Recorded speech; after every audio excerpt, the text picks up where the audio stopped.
Have you ever lived beside someone who once loved you with everything they had, only to wake up one day and realize you've become the quiet part of their life? Malcolm Harris, a millionaire in the medical world, surrounded by luxury, yet adrift in a 30-year marriage to the woman who once pulled him from ruin. At a glittering gala, she collapsed to the sound of applause. And it wasn't the fall that broke him, but a single sentence from someone else. Because sometimes, what finally wakes a person is the silence that never left. The old wooden clock on the wall let out a soft click as the minute hand slipped past 12. In the cavernous dining room, the only sound was the quiet clink of a knife slicing through a perfectly boiled egg. No one spoke. No one needed to. Malcolm Harris, age 58, founder of a global medical empire, the man who had performed his first open-heart surgery at 27, was eating breakfast. Eggs, toasted rye, black coffee, no sugar, as always, as he had for 25 years. And yet, for the past 5, breakfast had tasted like nothing at all. Across the table sat Althea, a black woman, quiet, poised. She ate slowly, eyes fixed on her plate, not because the food held any interest, but because his gaze hadn't met hers in years. Morning light spilled through the tall windows, catching on her hands, still adorned with the wedding ring, its surface scratched and dulled by time. Malcolm noticed. He had given her that ring back on a New Year's Eve in 1992, after an 8-hour surgery in a Boston operating room. But he wasn't thinking about that now. The dining room was open concept, sleek, designed like a modern gallery that had never hosted a single guest. Abstract paintings lined the walls. Italian leather chairs arranged in perfect symmetry. Yet no one ever sat. Malcolm's eyes drifted to the empty chair on his right. His son, Julian, had moved to California 3 years ago, officially to launch a startup. But Malcolm knew better. Julian hadn't wanted to live in a house where the sound of a family no longer existed. Breakfast ended with the soft clink of a metal spoon laid to rest on porcelain. A meaningless sound, perhaps, but to Malcolm it marked the mechanical end of a ritual no one truly attended. He stood. "I'm heading to the hospital," he said. "I know," Althea replied, gently, without reproach, without sorrow, as if she were reading from a novel she'd already finished, not addressing the man who once held her hand in a crowded emergency room. Malcolm walked out through the long stone hallway, the echo of his polished shoes tapping evenly in the vacant space. He paused for a moment in front of a family photograph from 2005. Althea holding Julian, Malcolm smiling for real. Now, he only smiled at Gala's. A smile honed over time, steady enough to keep his lips from trembling, practiced enough that cameras couldn't catch the emptiness behind his eyes. His office was on the 3rd floor, a soundproof sanctuary. When Malcolm entered, his assistant had already laid out the day's documents. Updates on medical funds, international partnerships, and a stack of invitations from major events. On top was one for an upcoming charity gala in New York. Cynthia, his head of PR, would be attending with him. Malcolm glanced at her name. Young, sharp, adept at curating just the right lighting to cast his brand in a more human glow. He didn't think much of it. He simply moved on. That night, the house settled, back into its silence. Althea placed her tea gently on the side table beside the linen-upholstered chair where she often reread old medical notes, not because she still worked, but because she no longer knew what else she was meant to be here. She had once been a nurse, someone who'd watched lives being pulled back from the brink, but she couldn't save her own marriage. Malcolm returned at 10. The hallway lights flicked on as he walked. Althea remained where she was, book open in her lap, unread. "I've eaten," he said, though she hadn't asked. She nodded, poured more tea into her cup. "Tomorrow's the gala in New York. You don't need to come." "I know." He stood a moment longer, then climbed the stairs. The sound of the bedroom door closing wasn't angry, wasn't mournful, just the last note in a symphony no one was listening to. Lying in bed, Malcolm stared at the ceiling. He couldn't remember the last time they'd spoken more than 3 sentences to each other. Not for lack of things to say, but because too much had gone unsaid. Silence doesn't kill love, he thought. It only makes you forget you ever had it. The living room still held the faint scent of jasmine tea from the night before. Malcolm couldn't remember if he'd said goodnight.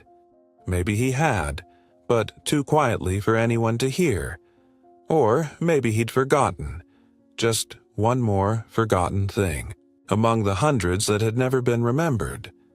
The kitchen in the hillside villa remained in its pristine, sterile perfection. Ivory walls unblemished, walnut cabinets gleaming, ceiling lights glowing with the steady rhythm of a resting heart. Every object sat precisely where it belonged, as if life here was governed by the logic of a Swiss watch. He arrived just before 7, in time for dinner. His expensive black leather shoes made no sound on the Italian stone floors, but he knew. Althea had heard him. She always did, recognized him from the sound of breath, the brush of fabric on his shoulders, the soft clink of keys set down on the counter. He didn't call out, didn't greet her, just walked to the table where 2 plates had already been arranged with meticulous care, spaced perfectly, not close enough to touch, not distant enough to seem estranged. But the real distance between them had nothing to do with centimeters. Althea stepped in from the kitchen, a glass of water in her hand. She didn't look at him, didn't glance at the food. Malcolm noticed her sweater, a faded olive green, clean but old, the kind she used to wear when they lived in the tiny apartment near the old hospital. Before his success, before the silence became too complete. They sat. No one spoke. There was no need to ask how the day had been. Any answer would have been just words, hollow and rehearsed. Malcolm started eating, roasted chicken with brown gravy, sautéed carrots, baked beans. Familiar flavors. So familiar he couldn't tell if he liked them anymore. He ate out of habit, chewed like someone trying to prove they were still alive. Althea picked up a bean, brought it to her lips, then stopped, set it down again. No real reason, just didn't want to eat. "Did Julian call?" Malcolm asked, eyes fixed on his plate. "He did," Althea answered, her voice even and light like breath. "He said his project just got funded." "Good." A clipped reply. Then silence. Malcolm took a sip of water, about to return to his meal, when Althea spoke, without warning, without emotion. "She's beautiful." He froze. The words landed on the table like ink dropped into a clear glass, spreading quietly, unstoppably, impossible to retrieve. Young. Smart. Confident, she continued, still gazing into her glass. She has presence.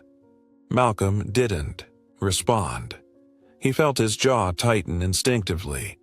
Not out of anger, but because he had no defense. Nothing to contradict her with. She wasn't accusing him, wasn't acting, wasn't asking for anything. just saying what she had known for a long time, and perhaps, in her heart, it had become a truth too long established to need discussion. The silence that followed stretched, long enough for Malcolm to realize he hadn't taken another bite.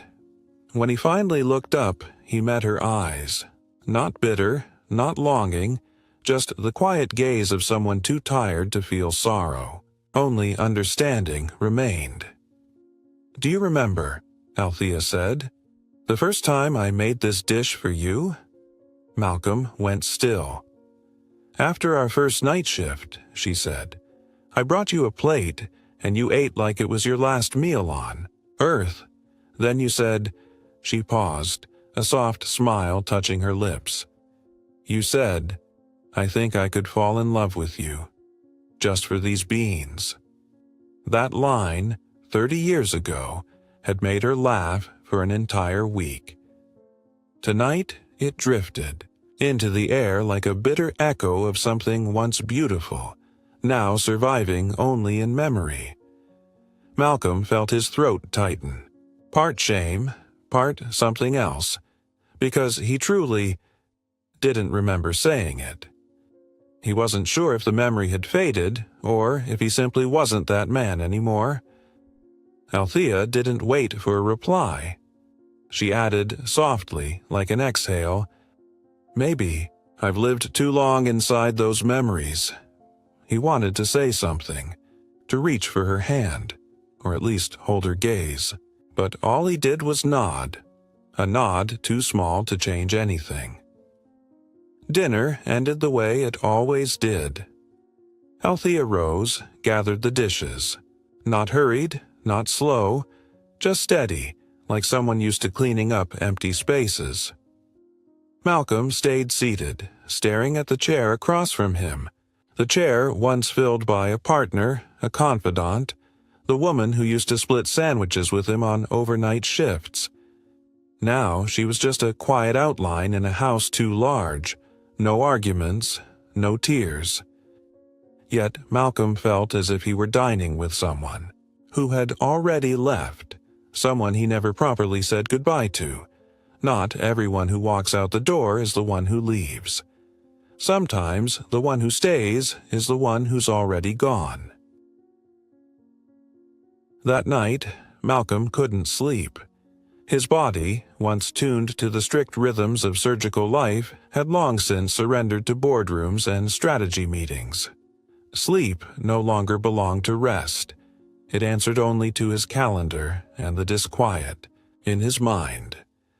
Outside the bedroom, the hallway lamp glowed a soft amber.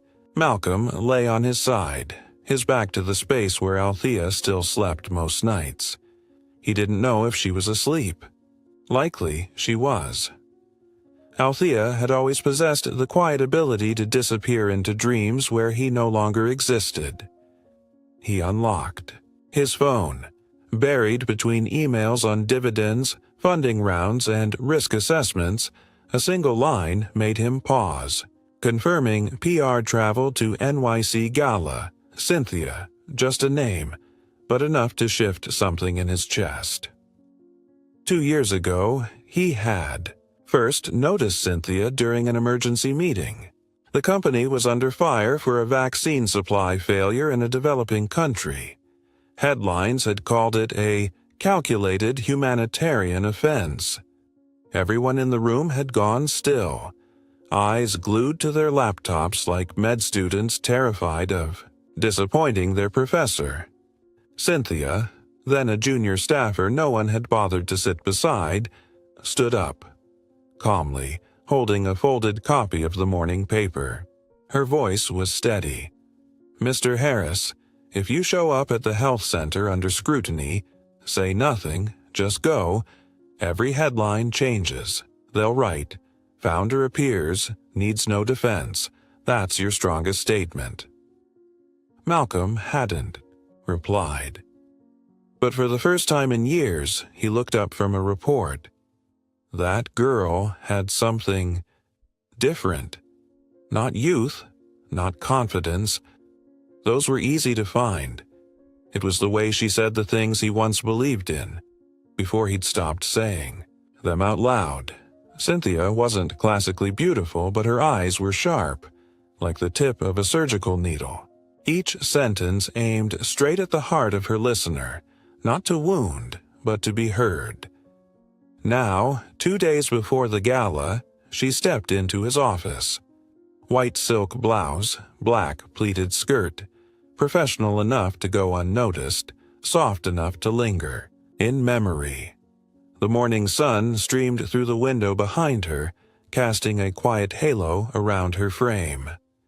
"I think the speech needs a beat in the middle," she said.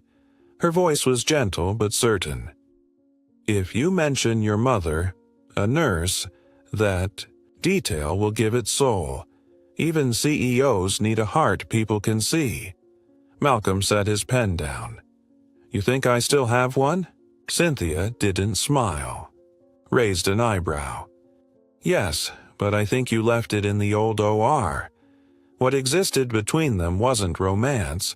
No affairs, no secrecy.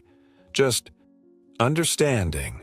A dangerous kind of understanding. The kind that could shift. A person without ever touching them." He thought of the letter she had written him last year. In an age of texts and digital threads, Cynthia had written by hand. No talk of PR, no bullet points. Just a story about a dying patient in palliative care, someone Malcolm had operated on a decade earlier. The patient still remembered his eyes in the operating room. "You were the kind of doctor people believed," she wrote, "that if they touched your hand, they might live one more day." Malcolm had never replied, but that night he hadn't slept. Not because of the letter, but because it unearthed a version of himself long buried in the third-floor glass cabinet, behind the old surgeon's coat. "Do you think you'll ever practice again?" she asked today, standing beside his desk. "No," Malcolm answered. "I don't think there's enough of me left to heal anyone." On the way home, Malcolm didn't check his phone, didn't listen to the news. He watched the city blur behind, the car window. A city he had helped shape through thousands of decisions, now looking more like an oil slick with no center. In his mind, Cynthia stood alone in that boardroom, unafraid, unneeding. Then Althea, an older version, quieter, but once with eyes that had looked at him like he could still save the world. No one looked at him like that anymore, not even himself. That evening, when Malcolm returned home, Althea was folding laundry in the living room. She glanced up at the sound of the door. "Do you need the black shirt for the gala?" she asked. "I think the one from last year's a bit loose." He looked at her. Nodded. A nod too shallow for gratitude, too late to hold on to anything that had drifted too far. She turned to go, then paused. Didn't look at him. Left the question hanging in the air like steam rising from a forgotten cup of tea. "She matters to you, doesn't she?" Malcolm didn't move. Not out of surprise, but because he had nothing left to deny it with. "She does," he said, and for the first time, he was honest. With her and with himself. Desire doesn't always arrive with a touch. Sometimes it comes in a glance, just as the heart begins to falter. "She matters to you, doesn't she?" Althea didn't look at Malcolm when she asked. Her voice wasn't sharp, wasn't bitter, just faint, like steam rising from a forgotten teapot. But in a house too wide, too quiet, the question fell like a glass hitting hardwood, not shattered but cracked deep. Malcolm didn't speak again after his admission. That single word, important, still hung in the air between them like a letter never sent. He didn't know why he couldn't sleep that night. Maybe it was the look Althea had given him before walking away. Or maybe it was a scent from long ago. Beans, carrots, cheap sandwich bread, drifting through his memory like an old song. The next morning, as he stepped into the garage, Malcolm paused before getting into the car. A sticky note was placed neatly on the gear shift. "Coffee's in the flask. Don't let it get cold." Althea's handwriting. Slanted, familiar. He stared at it for a long while, then folded it once, twice, and slipped it into his breast pocket. A reflex more than anything else, like the very first note she had given him 30 years ago. Also hurried. Also gentle. Memory begins. Boston. Winter, 1992. The city hospital never really slept. That was Malcolm's first week on night shifts. The ER glowed like a stage set without an audience. Just doctors, nurses, and the suspended breath of those hovering between life and loss. He had been at the hospital for 18 hours. A mitral valve surgery on an elderly man had drained the team. Then a little girl came in with a febrile seizure. Then a car crash. It didn't stop until midnight. Malcolm, all but collapsed into a metal chair in the staff lounge, head spinning, hands trembling with low blood sugar. The room was empty, but for the dull hum of the heater and the flicker of fluorescent lights. Then the door creaked open. She walked in, hair pulled back, white coat worn thin, holding a small paper bag. "They said you haven't eaten since noon," she said, offering the bag. Malcolm remembered her voice so clearly. Not sweet, not pitying, just the kind of care you don't know you need until it finds you. He opened the bag. Inside was a sandwich, neatly halved. "I ate the other half," she smiled. "I was hungry too, but I figured you needed it more." He meant to refuse. Med students back then all thought they were indestructible. But the first bite told him he was starving, not just for food, but for something he hadn't realized was missing, for someone thinking of him in the simplest way. She sat beside him, poured some tea from a thermos. "I'm Althea," she said, "nursing. We'll probably run into each other." After that, Malcolm began timing his breaks to pass the nursing wing. He remembered the way she color-coded her notes, the way she looked at patients. Not as tasks, but as people who lived inside her chest for a while. Once, he saw her wiping down a bench in the hallway, gently patting the back of an old woman, sobbing for her dead husband. Althea didn't say much, just sat beside her. But the woman held her hand and wouldn't let go. It was in that hospital Malcolm first understood. Some people don't do great things, but the quiet way they show up can be the only thing keeping others from falling apart. Back to the present, Malcolm sat in the car, his hand still resting on the wheel though the engine hadn't started. The note remained tucked in his pocket, now folded into soft creases. "Don't let the coffee get cold." A simple reminder, but after that memory, he understood. It was Althea still sharing half her sandwich with him, every day, even now, even though he was no longer hungry, and he wondered, had he ever shared anything back? True love isn't what we give when we have more than enough.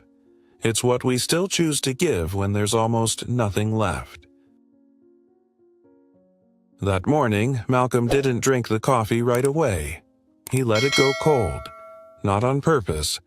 But when he opened the lid and found the steam had vanished, he felt something inside him cool too, as if some small thread of tenderness, once quietly woven into the repetition of habit, had begun to slip away. He sat in the car longer than usual, eyes on the line of maple trees turning along the road. Red, orange, yellow, each falling leaf a reminder that time waits for no one. And it wasn't that he was getting older, it was that someone had waited too long. That afternoon, Malcolm came home earlier than usual. Rain had started to fall, light and steady. The house was as silent as always, but something in the stillness unsettled him. Not because anyone was sick, not because something was wrong, but because it was too quiet. He called softly, "Althea." No answer. He climbed the stairs. The bedroom door was open. The lights were on. On the bed lay Althea's olive sweater, folded neatly. Beside it, a small wooden box with an old brass lock. On the lid, a slip of paper. In blue ink, just one word. Malcolm. Memory begins. Althea had written her first letter 3 years into their marriage. Malcolm was just beginning to build his company then, leaving early and coming home after midnight. No more shared dinners. No more gentle questions like, "How was your day?" or "I made your favorite tonight." One night, Althea sat alone in the kitchen. In front of her, an empty glass, an empty chair, and she wrote, "Malcolm, I didn't see you eat today. I didn't hear you speak. You passed by me like I was air. And maybe I'm starting to wonder if I still exist at all." She didn't send it, folded it, placed it in a box. As the years passed, every time she felt hurt but had no space to speak, she wrote, not to accuse, but to keep herself from choking on silence. Each letter was a voice held back, a way to love without resenting. Some letters were long, some just a single line. "Today, I missed your laughter. We used to have it." Back to the present. Malcolm opened the box. Inside, a stack of letters wrapped in brown paper, each marked with a year in the corner. The handwriting steady, careful, not written in anger, but in hope. He took the first one, 1997. Opened it. With every line, his heart was pulled apart. "Julian called me the person who does everything in this house today. He's not wrong. But I wonder, am I also the one doing everything in this marriage?" He read another, then another. The words didn't lash out. They didn't beg. They simply told the truth, gently, like bottles dropped into an ocean, never expecting to be found, only hoping the weight would lift a little. He reached the most recent letter. Last year. "If one day I'm no longer here, will you remember that I lived with you? Not just stayed, but lived. I only wanted you to know I really did love you, even when you were no longer the man I met on that first night shift." No date, just a line at the bottom. "When I stopped hoping." Signed, Althea. Malcolm bowed his head over the box. No sobs. But the room tilted gently, as if the world had agreed to soften itself around him. In that silence, he realized Althea had never been silent. She had spoken all along, in a language he had never learned to hear. That evening, Althea returned from volunteering at the care home. She didn't ask what he was doing, just looked at him for a moment and set her bag down. Malcolm stood, walked over, and wrapped his arms around her from behind, not tightly, not urgently, but for the first time in years, he allowed his body to rest inside her presence. He whispered, "I'm sorry for not reading what you wrote." She didn't speak. She only placed her hand gently over his. A gesture of forgiveness. A gesture that had always been there. Some letters never need to be sent, but the deepest ache lies in the ones already signed, yet never read. Have you ever written something meant for someone, only they never saw it? Or maybe you were the one who missed a letter without words? If something stirred in you just now, hold on to it, because stories like this, they are not finished. They continue with us. The night before, Malcolm read every letter in the wooden box. Each page felt like a small blade, not deep enough to draw blood, but sharp enough to ache. He stayed in his study until dawn, the first light slipping through the wooden blinds, brushing against the lines on his face like a quiet reminder. Time has no interest in forgiving anyone. The house remained still. Althea didn't knock, didn't ask. She had lived with him long enough to know. Sometimes a man needs to sit with pain alone, to feel the weight of the pain he once caused. That morning, as he came downstairs, Althea was placing a coat over the chair by the door. "New York will be cold," she said. "Take this." He nodded. No promises, no explanations. But he packed the coat carefully into his suitcase, beside the tuxedo and his speech, folded neatly into an envelope. And in the inner pocket, he carried something else, the final letter Althea had written, the one never meant to be sent, but which he had read. Every word still burned against his ribs. "I just want you to know, I truly loved you, even when you were no longer the man I met that first night shift." That night, New York shimmered like gold. The Grand Ludlow Hotel rose under the lights like a velvet box lined with glass, beautiful, precise, and dangerous to hold too tightly. Malcolm stepped from the limousine beside Cynthia. She walked with the polished grace of a carefully edited reflection. Elegant dress, a smile at the exact right curve, eyes that always knew where the cameras were. People looked at him and saw her too. A portrait of modern success, powerful, poised, and seamless. "Ready?" she asked softly, touching the edge of his sleeve like a discreet prompt. Malcolm nodded, but not with his heart. His mind wasn't on the stage, or even the speech. It was in a quiet kitchen at sunrise, with a woman who had left coffee beside, his suitcase every morning for 10 years. Inside, the ballroom glowed like a private universe.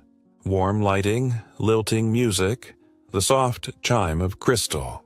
People spoke in careful tones, laughed at the right moments, applauded when they were meant to. Malcolm sat at the head table. Before him, a full glass of red wine and a silver nameplate. Dr. Malcolm Harris, founder, Harris Global MedTech. Below it, in smaller print, honoring 25 years of medical advancement. He stared at it for a long time, as if trying to read which word was still true. Perhaps all of them were. But he no longer knew what honor meant, or whose name belonged here. "The need," MC began. The introduction was spotless. A giant in the medical world, a pioneer of global health, a symbol of modern compassion. The room rose in applause. Malcolm stepped onto the stage. The lights bathed his face. Warm, but cold. He began the speech. Steady voice, focused gaze. Every word measured, unassailable. He spoke of resource reallocation, sustainable healthcare, models, and deep gratitude for frontline warriors, the doctors, the nurses, the tireless volunteers. People listened. Some nodded. Some smiled. But within him, something began to crack. And then, he stopped. A long silence, not because he forgot the words, but because he remembered someone who had never been named in any speech. Someone who once split a sandwich with him during a night shift, who folded his shirts by hand, who stood at the edge of every spotlight smiling, never mentioned. Malcolm looked up, eyes leaving the page. He spoke slowly. "I have saved lives, but I was saved by someone I never learned how to name properly. She holds no title, needs no recognition, but she kept my heart beating. A hush spread across the room. Cynthia looked at him, puzzled. No one spoke. No one dared. He went on. Gratitude isn't always found in a list of achievements. Sometimes it's found in the courage to admit who we've forgotten. When Malcolm stepped off the stage, he didn't return to his seat. He stood near the side exit, fingers brushing the pocket where Althea's letter still rested. Beneath the amber lights, he understood. No stage, no accolade could make a man feel whole. Only a chair beside the kitchen table. Only a woman boiling water every morning. We think success is stepping onto the stage, but sometimes awakening begins when we finally step down. When Malcolm stepped off the stage, the spotlight still burned behind him. The applause had faded, leaving behind only a soft echo, like waves breaking against a cliff where no one stood. He didn't return to the table. Cynthia rose, expecting his return, but only caught a glimpse of him disappearing down the corridor behind the curtains. She almost followed, then stopped. A space had opened between them, silent, colorless, wordless, but undeniable. Malcolm stood beside a marble column, near the side exit, and drew in a slow breath. It felt like removing a ventilator after years of breathing artificial air. For the first time in a long time, he had spoken something real on a stage that never truly belonged to him. And strangely, it didn't feel like relief. It felt hollow. His hand slipped into his pocket, fingers grazing the folded letter, Althea's last. He hadn't read it again. He didn't need to. The words lived somewhere deep in him now. The ones that hurt most never required a second reading to be remembered. Across the ballroom, near the tall windows overlooking the park, Althea remained seated. From her chair, she saw everything. The spotlight, Malcolm's tuxedoed back, the gentle rise and fall of applause against velvet air. When he spoke of the woman who once split a sandwich, she lifted her hand from the wine glass, set it down, pressed her lips together. Her eyes didn't blink. Some would say she was moved, but in truth, she was afraid. Not of his words, but of the pain that had been pressing against the base of her skull since late afternoon. She'd hidden it. She didn't want to make a scene, not in a place like this.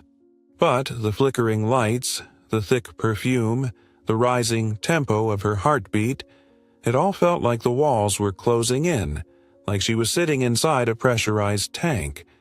She breathed deeply, gripped the table's edge, waited for the storm to pass.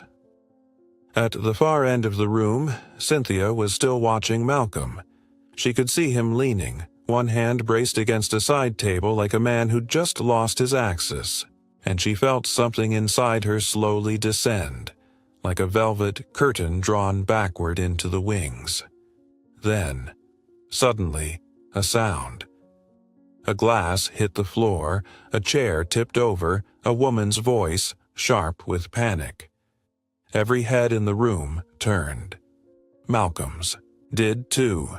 Althea lay on her side against the polished wood, one arm braced against the floor, eyes closed, her shoulder tensed as if trying not to fall all the way.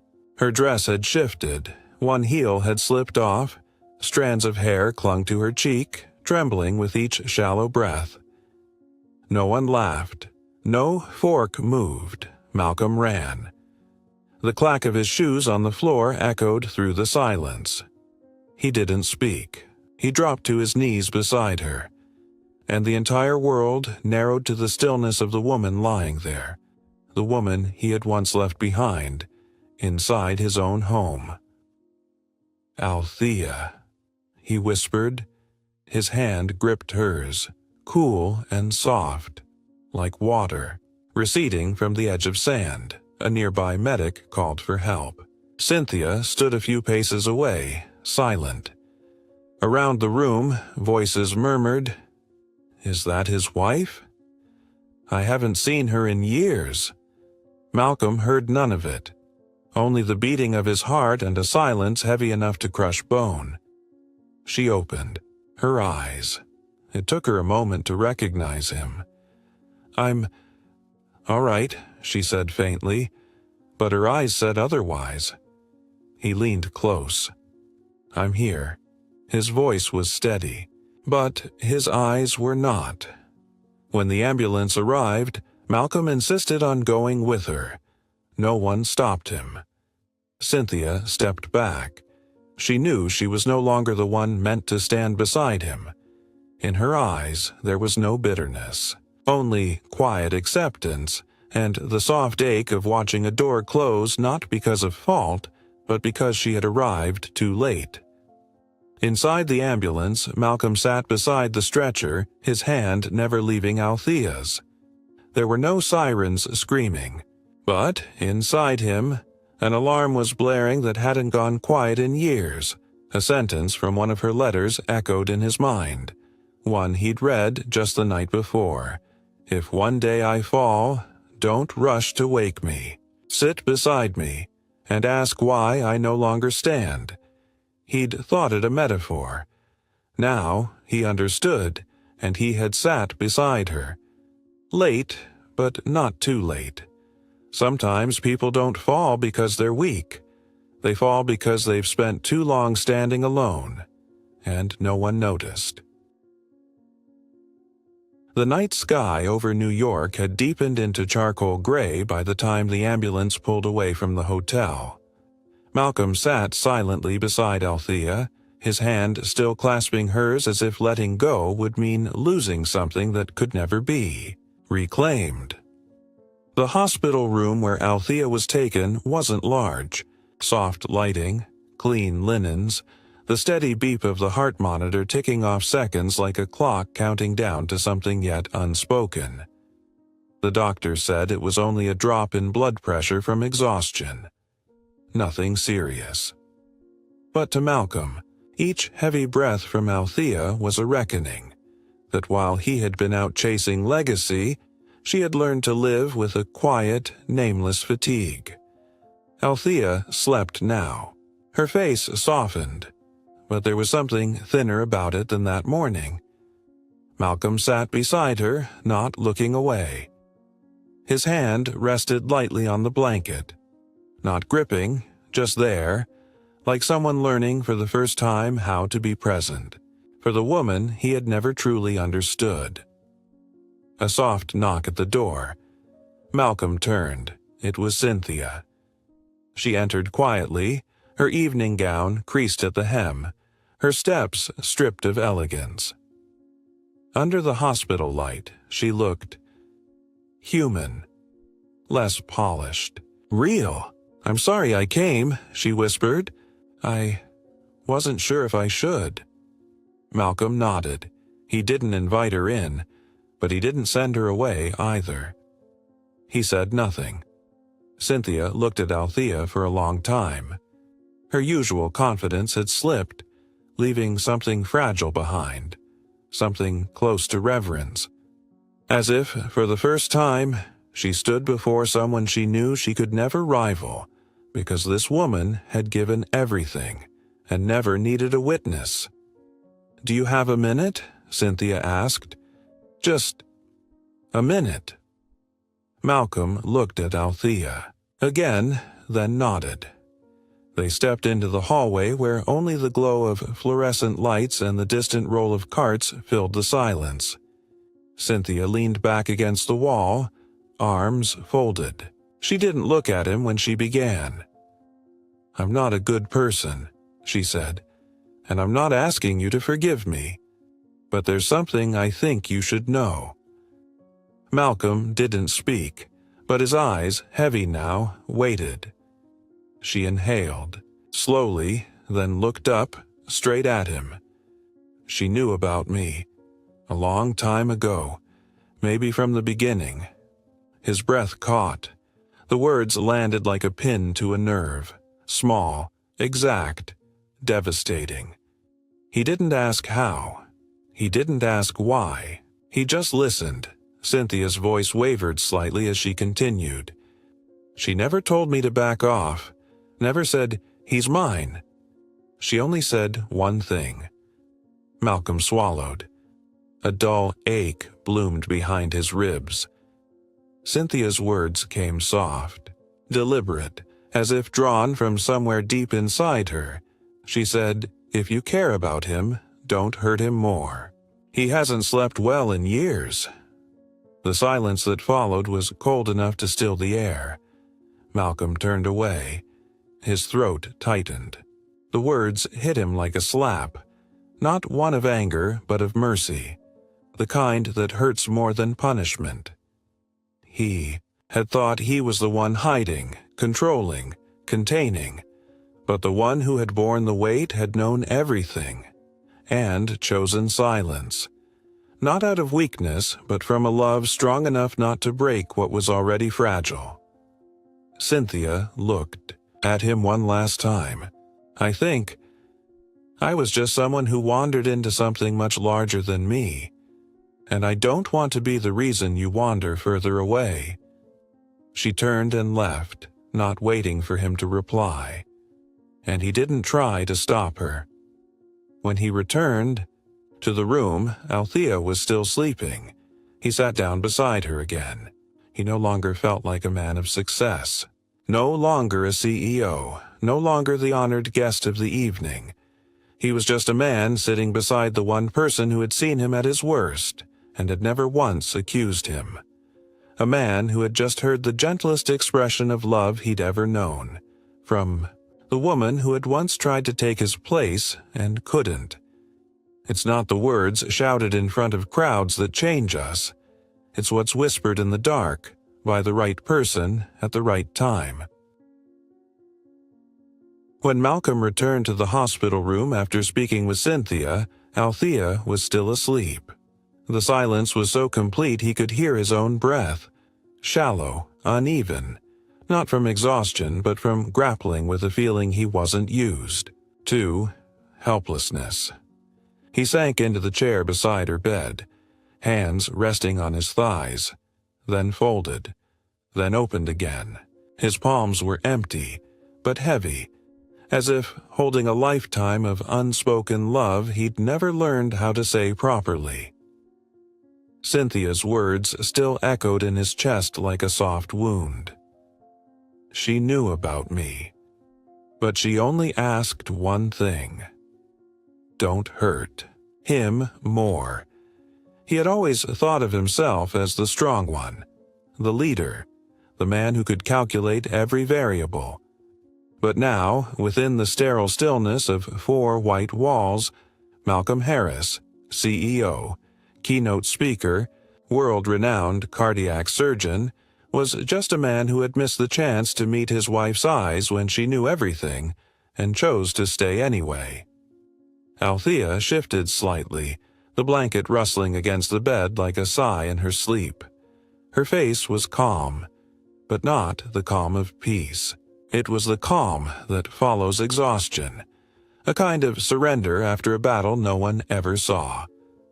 Malcolm looked away from her, around the room.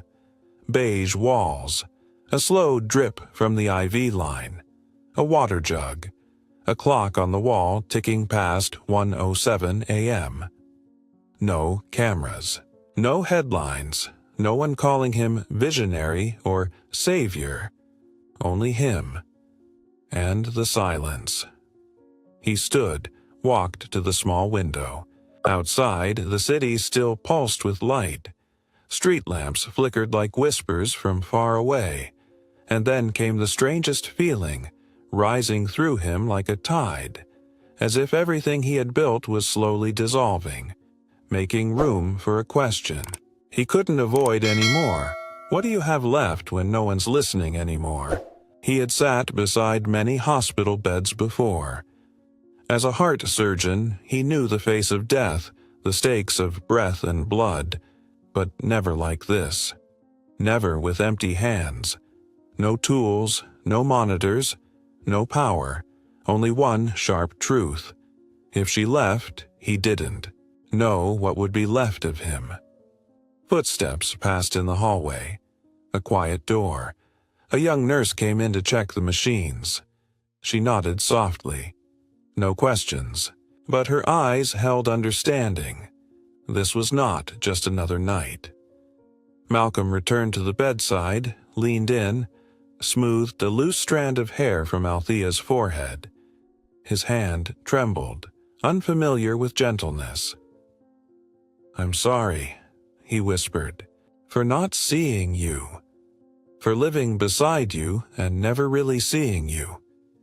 He knew she couldn't hear him, but he also knew some words don't need to be heard to matter. The moment didn't peak with tears.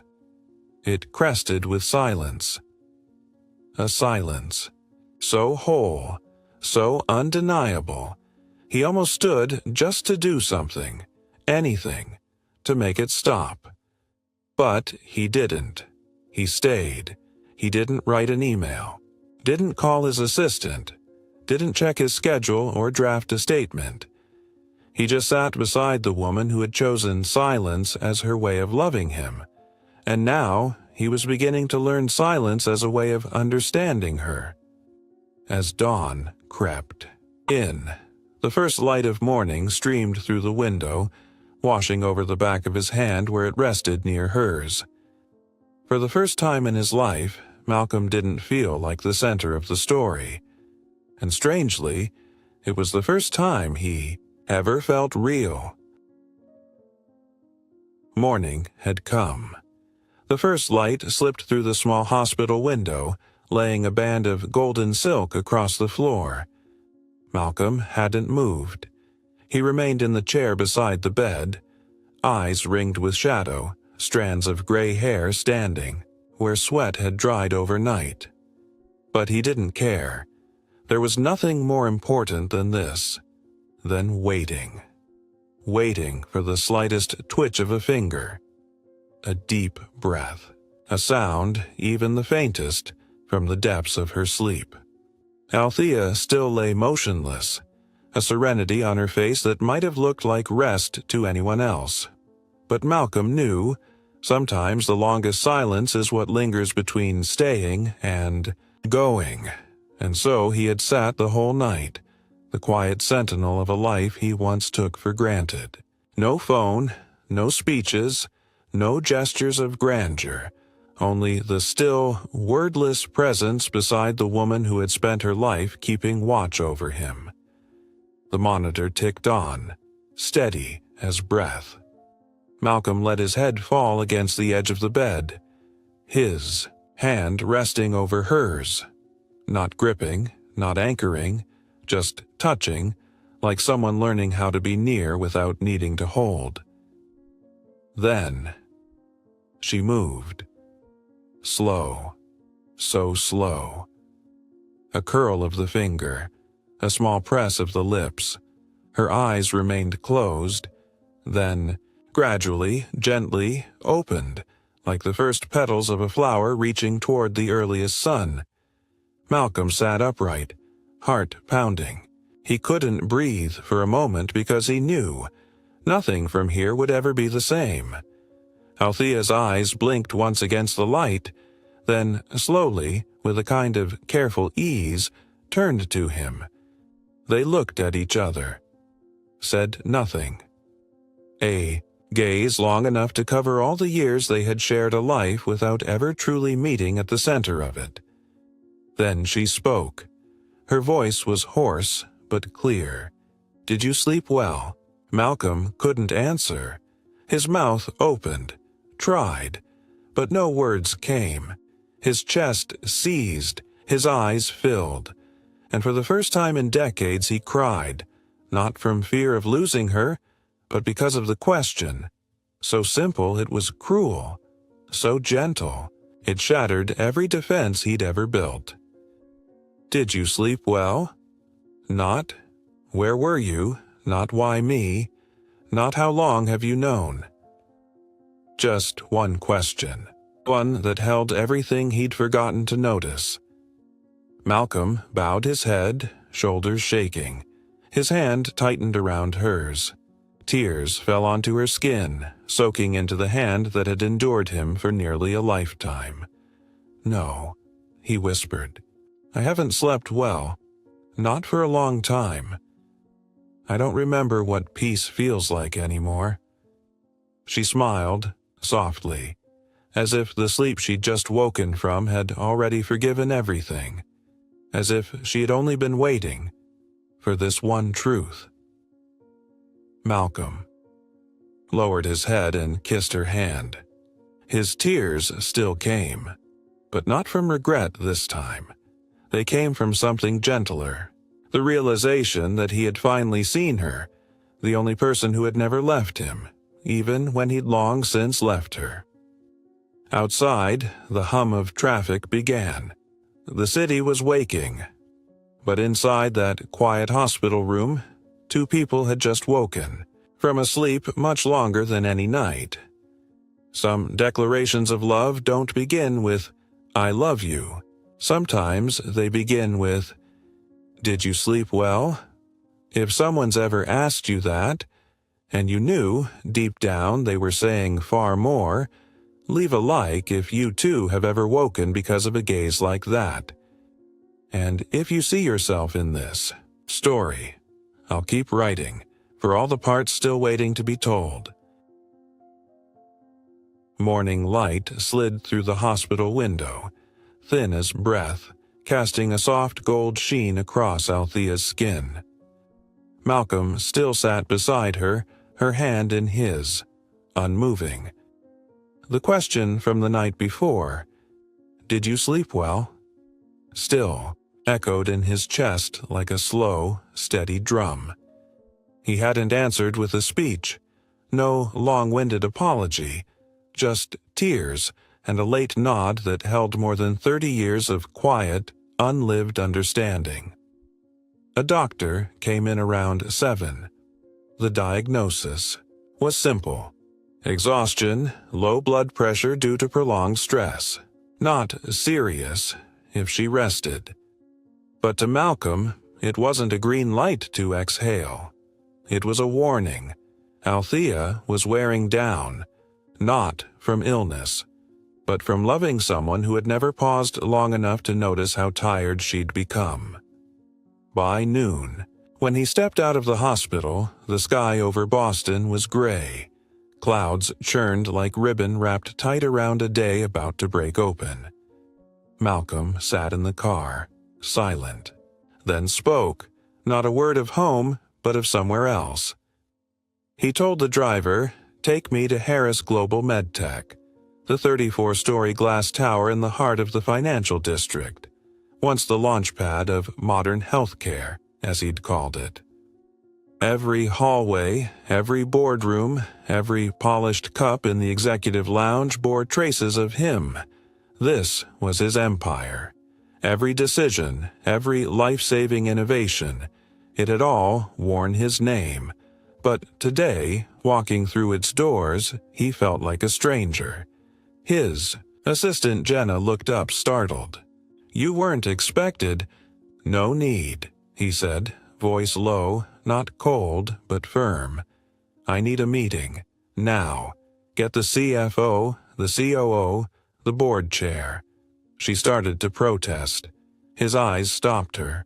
Not angry, just resolved. The look of a man, ready to do something no one else would dare. The meeting convened on the 33rd floor. Long walnut table, 8 Italian leather chairs, an entire wall of touchscreen glass. But today, Malcolm didn't turn on the screen. He stood before them, no papers, no presentation, no suit jacket, no CEO pin, just a man learning how to let go. "I'm stepping down from the executive role," he said, clear, unshaken. Silence. Then the COO leaned forward, disbelief in his voice. "You mean a leave? A shift to advisory?" Malcolm shook his head. "No, I'm leaving the role, fully, I'm handing over decision-making. No title, no seat. The room went still. The CFO finally spoke. Dr. Harris, this is sudden. We're mid-expansion in Asia. You just made the top 100 most influential leaders list. Malcolm nodded as if acknowledging the truth of it, and the utter irrelevance. That's exactly why I have to go, he said. I've reached everything people call success. But somewhere along the way, I lost track of what it cost me. Silence deepened. He placed his hands on the table. His face was calm, not sad, not angry, just still. And it was that stillness that made the room feel as though something enormous had crumbled. I thought I was changing the world, he said, but I let the woman who quietly changed my life disappear into that world. He didn't say her name, didn't need to. They all understood. By the end of the meeting, he had signed a transfer of interim authority to the COO and chair, with a formal succession plan to follow within 30 days. He left the room without looking back. Not at the glass wall that had displayed his portrait for years. Not at the awards, the charts, the accolades. He looked at his own hands, now empty of power, empty of the stamp that once dictated life or death in his industry. And yet he felt light. Strangely, unmistakably light. On the ride back, Malcolm didn't ask the driver to hurry. He rolled down the window, caught the first drops of rain on his wrist. Cold, but undeniable. In his mind, he saw Althea's eyes that morning. And the smallest smile, so small it undid him completely. When power leaves your hands, you finally begin to understand what truly carries weight in your heart. The next morning, Malcolm woke before dawn. The house was so still he could hear the hallway clock ticking. For the first time in years, he woke not because of an alarm, not because of waiting emails, not because a speech needed fine-tuning, but simply because he wanted to. Althea was still asleep. After the night in the hospital, the doctor had recommended several days of rest. She hadn't argued, but Malcolm knew. It wasn't weakness that kept her in bed. It was, perhaps for the first time, the quiet permission to let someone else carry the day. He made his way to the kitchen. It had always been her space, ordered, rhythmic, scented with something unmistakably her. But this morning, Malcolm stood in the middle of it, holding a nonstick pan like a child on the first day of art class, unsure where to begin. He opened the fridge. Butter, eggs, a bit of fresh herbs, sandwich bread, and coffee. Everything simple. And yet, for a man who had performed open-heart surgery, who had once managed over 10,000 employees, frying a single egg felt like scaling a mountain. He washed his hands thoroughly. Then, hesitantly, cracked an egg on the pan's edge. The yolk broke, a soft sizzle, a faint smell of burning. Malcolm lowered the heat, stirred awkwardly with a wooden spatula. But the egg stuck, tore, became a mess. He exhaled. The second egg, he was more careful, lifted the whites with his left hand, turned it gently with the spatula. Not beautiful, but whole. He didn't toast the bread, just buttered it lightly, placed it beside the egg. A simple plate, but for him, the bravest thing he'd ever done in this house. Coffee bubbled on the stove. He poured 2 cups, one strong, for him, one lighter, for her. No sugar, no cream, just warm, just right. Just like her. He set everything on the table, and waited. His heart beat faster than he expected, as if he were awaiting a verdict on some small, tender offering of his old man heart. Footsteps echoed softly down the stairs. Slow, measured, unhurried. Malcolm stood quickly, unsure if he should explain, if he should clear the table or simply stand still. Althea appeared in the kitchen doorway. A thin sweater, hair pulled back, her face still pale with the echo of sleep, but something in her looked softer. They looked at each other for a long time. "I smell eggs and coffee," she said, brows drawing together gently. Malcolm nodded, hands behind his back like a schoolboy awaiting a grade. "I made breakfast." She didn't answer right away, walked closer, studied the plate. Her eyes didn't move from it. The egg was slightly crisped at the edges, the bread already cooling. But the coffee, just the shade she liked. "I wasn't sure how you take your coffee," Malcolm murmured. "I guessed, if I got it wrong." "It's right," she said, cutting him off. "I still like it mild." She sat down. Malcolm took the seat across from her. They didn't speak for the first few minutes, just the sound of spoon against plate, and the scent of coffee moving slowly through the room. Althea cut into the egg, lifted a piece to her mouth, chewed, swallowed. Malcolm watched every movement like a surgeon waiting for signs after a risky procedure. She set her fork down, took a sip of coffee. "Not bad," she said. "Saltier than I make it, but warm." He almost laughed, but held it in. That sentence, ordinary, almost bland, was the gentlest forgiveness he'd ever received. Breakfast passed just like that. No flowers, no grand speech, no formal apology, just an egg, and two people learning how to sit beside each other again. Without armor, Malcolm did the dishes by hand. Althea dried them. For the first time in 10 years they shared something in the kitchen. When everything was clean, Malcolm turned to her. "Tomorrow, I'm thinking. Pancakes," he said, "if you don't mind being the test subject." Althea smiled. "Just don't mistake the salt for sugar. Love doesn't always start with a kiss. Sometimes it begins with a properly cooked egg and an unafraid gaze across the morning light."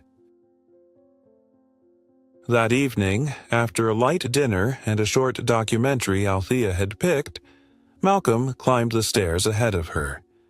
There was no long conversation, no rehearsed questions, no strained effort to reconnect. Just a small glance as she cleared the dishes, a quiet nod from him as he switched on the hallway light. Small things, but after a breakfast that had touched something real, they felt intimate enough. The master bedroom looked the same. Pillows angled just so, the lamp always on the left side, a small water glass on Althea's nightstand. But one new thing rested there now, a worn leather notebook Malcolm had brought down from the attic, a place where he'd left nearly all the words he used to write. He sat at the small desk by the window. Outside, the wind pressed against the glass, rustling the curtain against his neck. His hands trembled as he picked up the pen. The last time he'd written Althea a letter by hand was over 20 years ago, on their 5th anniversary. After that, everything had become texts, emails, and calendar notes labeled anniversary. He inhaled deeply, then wrote, "Althea, this morning I made breakfast.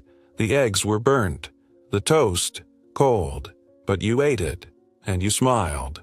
I don't know if there's anything more precious than the way you looked at me in that moment." Memory flooded in, pulling him backward. 10 years ago. Althea sat at the kitchen table, writing. Malcolm had just left for a medical conference in Geneva. She hadn't said goodbye. Not really. But as soon as the door shut, she pulled out a sheet of stationery from the bottom drawer. She wrote, "Malcolm, today you left without looking back. I'm not angry, I just miss the way you used to glance at me before leaving for a night shift. You didn't have a suitcase then. No driver waiting. You just turned, took my hand, and said, 'I'll be back soon.' I don't remember the last time you said that." Present day. Malcolm stopped writing. His palm was damp with sweat. Inside his mind, a chorus of letters she might have written, letters he never read, never even knew to look for, now rose to the surface, not because he'd found them, but because his heart had finally grown quiet, enough to hear them. He continued, "I used to think letter writing was an outdated romantic gesture, but you kept everything. Movie tickets, postcards, even grocery notes I left on the kitchen counter. Turns out, I never really lost you. You just folded yourself away, hoping I'd notice the silence for what it was." 5 years ago. A rainy day. Althea didn't attend their grandson's parent-teacher meeting. Malcolm said his assistant could handle it. She came home, changed clothes, and wrote under the kitchen light beside a cold teapot.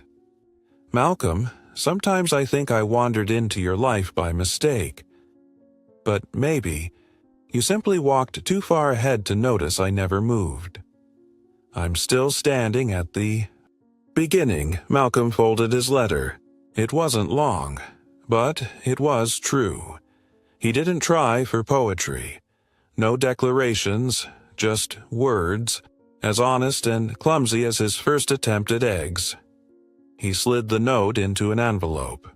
"No, 2, no, I love you." Just one line in the corner. First, 1. He approached the nightstand. Althea was lying in bed, eyes closed, breathing steady. But he knew. She wasn't asleep yet. He placed the envelope next to her water glass. Quietly, then turned to go. Althea opened her eyes. Saw it. Didn't reach for it. She simply turned off the bedside lamp, and the room dimmed. In that darkness, a letter finally existed. A letter 30 years in the waiting. Not from a man knocking on the door of her heart, but from one who had learned to knock with the weight of his own mistakes. The most important letters aren't mailed. They're written with trembling hands and a heart quiet enough to remember. The next morning, Malcolm woke earlier than usual. The sky hadn't brightened yet, but a soft blue light was already slipping beneath the edge of the curtain. He turned towards the other side of the bed. Althea was gone. His hand touched the pillow, still, warm. And then he saw it. The letter he had written last night still on the table. Unmoved, but beside it, a steaming cup of tea. No note, no name, but it was the exact blend Althea used to make him when he couldn't sleep. Ginger, honey, and a few slices of apple. A silent reply. A quiet forgiveness. A wordless signal. You're still allowed to stay. Malcolm went downstairs. Althea was arranging flowers in small vases, drying the rims of clean glasses with a towel. The house that morning had no scent of baking, no music playing, but it was calm in a way he hadn't felt in years. "Did you sleep well?" he asked. She nodded gently, not turning around. "I left a letter on the nightstand," he added quietly.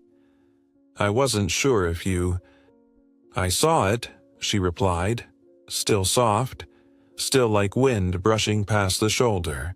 But it made something in his chest loosen in a way nothing else could. They had a quiet breakfast, no long talks. But for the first time, The silence between them no longer felt like a wall. It felt like a bridge. Afterward, Althea reached for her coat and purse. "Going somewhere?" he asked, hesitant, realizing how long it had been since he last asked her that. She paused, wrapped her scarf. "The community center. Follow-ups for some of the elder residents at the nursing home. They've missed you," she said. She didn't smile, but her eyes were brighter than usual. Malcolm blinked.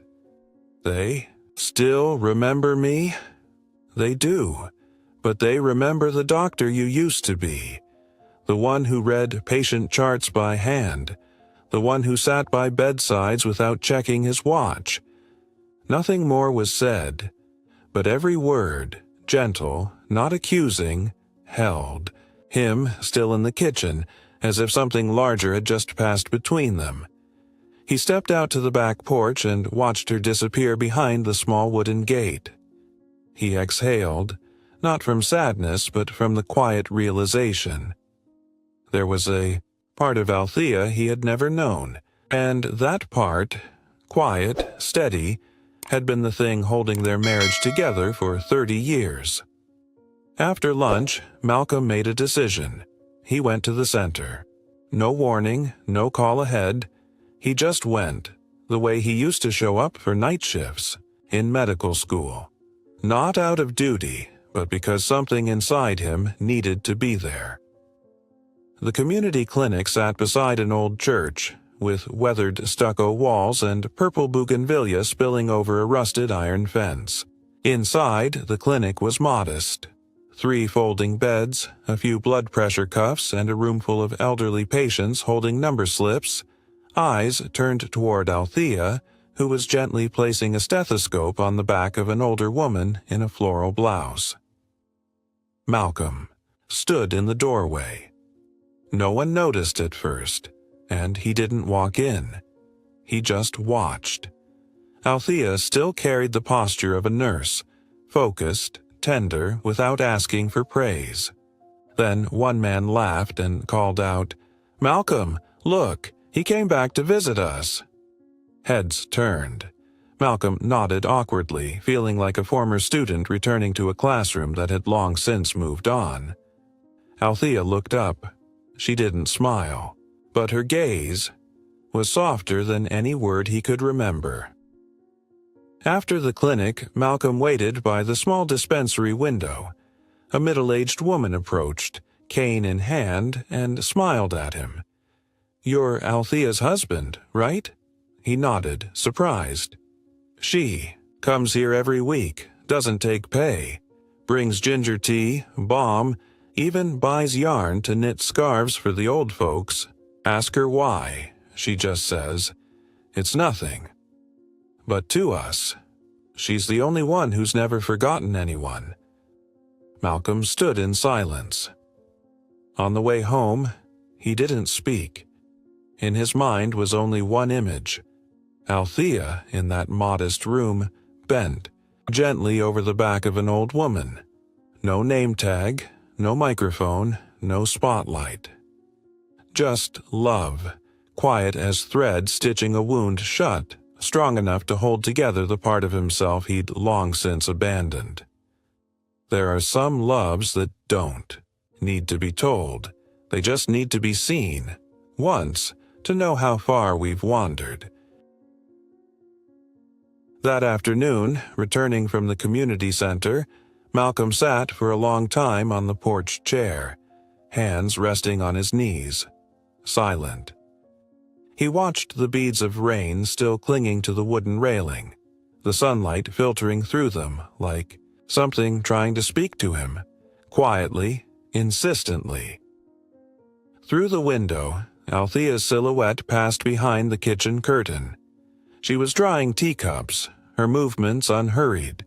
She didn't call out to him, didn't ask him in, but Malcolm knew she saw him, and she left him be, with a kind of understanding only possible between two people who have known both presence and absence, and still choose the former. When he finally stepped inside, he paused, then spoke in a voice softer than usual. "I think I need to go to therapy." Althea didn't stop what she was doing. She set the glass down, still not turning around. "Thursday, 10 a.m. I know a place near the old hospital. No debate, no disbelief, but also no celebration. Just a door, quietly opened, for both of them to step into something unfamiliar.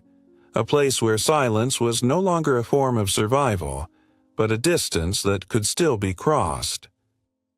The week passed quickly. Then Thursday came, overcast in that soft, gray Boston way, where the wind was light and the air smelled faintly of damp leaves. Malcolm and Althea sat in a leather-cushioned room across from each other, separated by space just wide enough to feel that every word had a bridge to cross. The light was warm.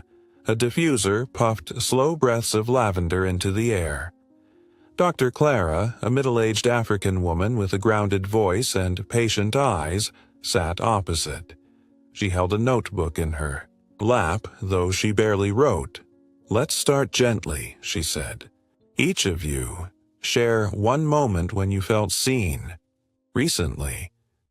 Malcolm looked down at his feet, then over at Althea. He opened his mouth, then closed it again. It was Althea who spoke first. Her voice was even but soft. "At the hospital. When I woke up, I asked if he'd slept well, and he cried." Dr. Clara nodded. "Why did that make you feel seen?" Althea rotated her wedding ring slowly, eyes fixed on it. "Because for the first time, I saw a part of him that hadn't been sealed away by work. I saw that something inside him was still soft. After all these years, it was like waking beside a statue that finally breathed." Years ago, when they were still young residents, Malcolm had lost a patient during his first solo surgery.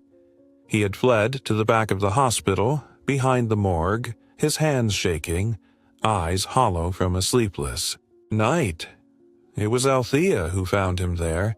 She said nothing, just sat beside him. "You're still a good doctor," she whispered. "Not because you saved someone today, but because it still hurts."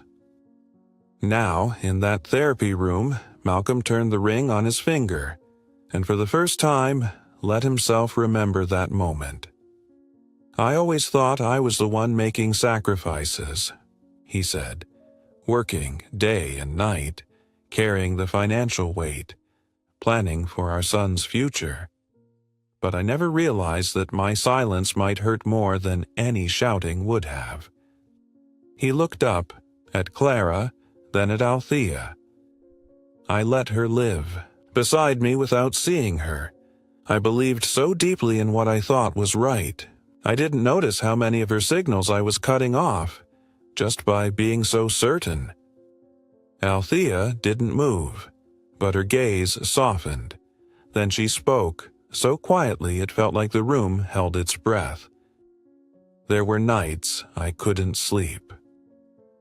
Not because I was angry, but because I was afraid I'd leave someday. And you'd still think I was standing right beside you." Malcolm bowed his head. That was the crescendo. No one wept. No one shouted. But that one sentence, its stillness, cut through him like a fine crack across the surface of a frozen heart, just wide enough for the first drop of water to seep through. Dr. Clara said nothing for a moment, then wrote a few quiet lines in her notebook.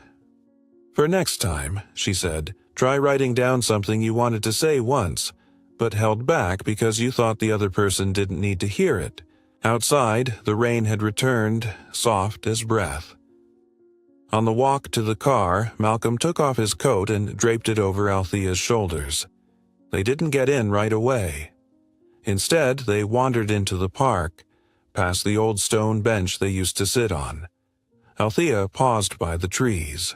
She didn't look at him, but her voice was gentle, like it had been in the beginning. "You don't have to say anything. I just want you to stand here. A little longer." And for the first time in a very long while, Malcolm didn't move. He stayed, silent, but present. Some things need to be said to heal, but sometimes what heals us most is simply having someone stay long enough to listen. After the Thursday therapy session, a quietness slipped between Malcolm and Althea, not of distance, but of mutual wondering. Is it time to return to where we began? And the next morning, when Malcolm saw Althea place an old canvas bag on the chair, the same one she used 2 decades ago for mobile clinics, he didn't ask. He simply rose, put on his coat, and went with her. The community health center lay on the western edge of Boston. The neighborhood was neater now, but the peeling bricks and worn doorways still bore the imprint of years. Malcolm stared at the rusted sign hanging at the gate. Whitestone Mobile Health Project. His chest tightened, not from nostalgia, but from the sharp truth that he couldn't remember the last time he'd stood on this ground. Inside, a few young med students were arranging tables, wiping down equipment. Althea eased into the rhythm without hesitation, as if time hadn't moved at all. She exchanged glances with a nurse, slotted gloves into the correct trays, moved through the space with effortless familiarity. Malcolm stood frozen, like an uninvited guest watching a part of his life he'd long abandoned continue without him. Then an older man shuffled in, cane tapping the floor. Malcolm recognized his face, though the name was gone. But he remembered the free cataract surgery they'd done for him. Right here. "Dr. Malcolm?" the man said, eyes bright. Malcolm nodded, surprised to still be called that. "Thank you," the man said, smiling. "Because of you, I can still read Yeats every evening." Malcolm smiled back. For the first time in years, a real smile. One not reserved for galas, press events, or polished handshakes. Just gratitude. Quiet and unfiltered. The soft sound of Althea's shoes passed behind him, carrying with it the faint warmth of ginger tea from the thermos she always brought. Malcolm turned to watch her, shoulders slightly hunched now, hair dusted with silver, but her movements sharp, certain. She still knew every drawer, every bandage box. And then memory rushed back like floodwater. Summer 1997. Heat, blistering, sweat dripping into Malcolm's eyes as he pulled out the last IV of the day. Althea stood beside him with a first aid kit. They were deep in rural clinic work, short on supplies, short on staff, but fueled by fire. Suddenly, a patient seized. Before anyone else could react, Althea was there, cushioning the man's jaw, cradling his head. Only later did Malcolm notice the gash on her hand, blood seeping through the latex glove. "Why didn't you say something?" he'd cried. Althea had only smiled. "You had more important wounds to tend to." Malcolm had wrapped her hand with trembling fingers and silently promised, "Someday, you won't have to throw yourself in like this. I'll be good enough, Rich. Enough, strong enough, so you'll never need to give another inch of yourself."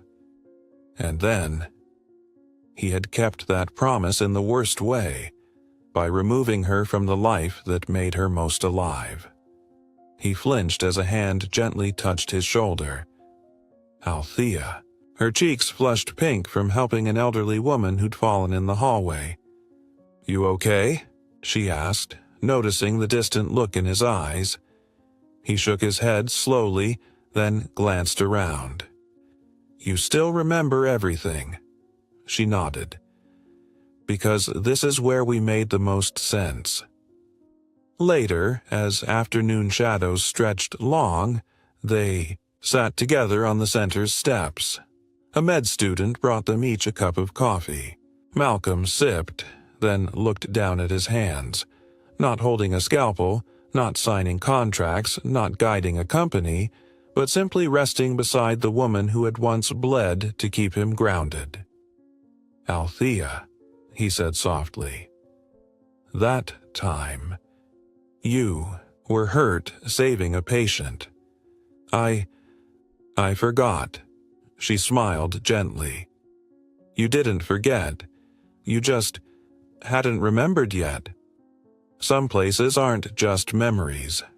They're mirrors, showing us who we once were and asking, quietly, if we're still brave enough to return." That afternoon, after saying goodbye to the young med students at the mobile clinic, Malcolm and Althea walked through the main gate together. The old iron door creaked, just a soft kirk, almost too quiet to notice. But to Malcolm, it echoed like a heavy punctuation mark in the story of their lives. They had returned to the place where it all began. And this time, neither of them rushed to leave. Althea paused a few steps from the car. The slant of the sunset hit her hair just right, turning the silver strands into threads of warm light. "I'll stop by again tomorrow," she said. "There's an older gentleman. His cardiac chart still needs a follow-up." Malcolm nodded. He didn't ask questions, but his gaze lingered on her wrist, on the faint scar from years ago, the one she'd gotten saving someone. It was still there, a quiet reminder. Don't forget again. The next morning, Malcolm returned to the clinic alone. Althea was visiting a patient in a nearby nursing home. He wore his white coat for the first time in years. Not for ceremony, not for show, but because he wanted to. He wanted to feel the weight of that fabric again, the sterile scent of disinfectant, the soft creak of his steps on damp cement floors. He sat for a while at the blood pressure station, reviewing old logs. Then a middle-aged woman approached. Her face was familiar, but he couldn't place her. "Dr. Malcolm?" she asked, holding a worn folder. He nodded politely. "I'm Ruthie's daughter," she said. "Alzheimer's. You and your wife took care of her back in 2003. Malcolm stilled. "She passed 2 years ago. But up until the very end, she kept saying one name." He waited. It wasn't his name, it was hers. "Althea," the woman said gently, clearly. She couldn't remember who she was, or my father, but every morning when I played classical music for her, she'd ask, "Where's the nurse? The kind one. The one who gave me ginger tea when I panicked." Malcolm swallowed. Not out of envy, but because he understood now. This woman, who had never stood in front of a camera, never received a medal or title, had somehow remained in the memory of someone who had lost everything else. "She was the only person my mother never forgot," the woman added, voice full and kind. "I just wanted to say thank you. And maybe you could tell her." Malcolm stayed in the chair long after she left. In his hands he held Ruthie's chart from all those years ago. Althea's handwriting on every page, neat, precise. Notes on breathing patterns. Heart rhythms, no stamps, no logos, just black ink and a patience no one ever demanded of her. He looked down at the white coat on his chest. It fit, clean, familiar, but it didn't feel like a badge of success anymore. It felt like a coat he had worn for years, without ever seeing the person who had stood beside him in its shadow. That evening, when Althea returned home, Malcolm was waiting on the porch. In his hands was a photo frame, an old picture of the two of them with Ruthie found inside her archived folder. Someone had printed it and tucked it away all this time. Althea approached. She saw him there and knew something had shifted, but she didn't ask. Malcolm looked up. His eyes were glassy.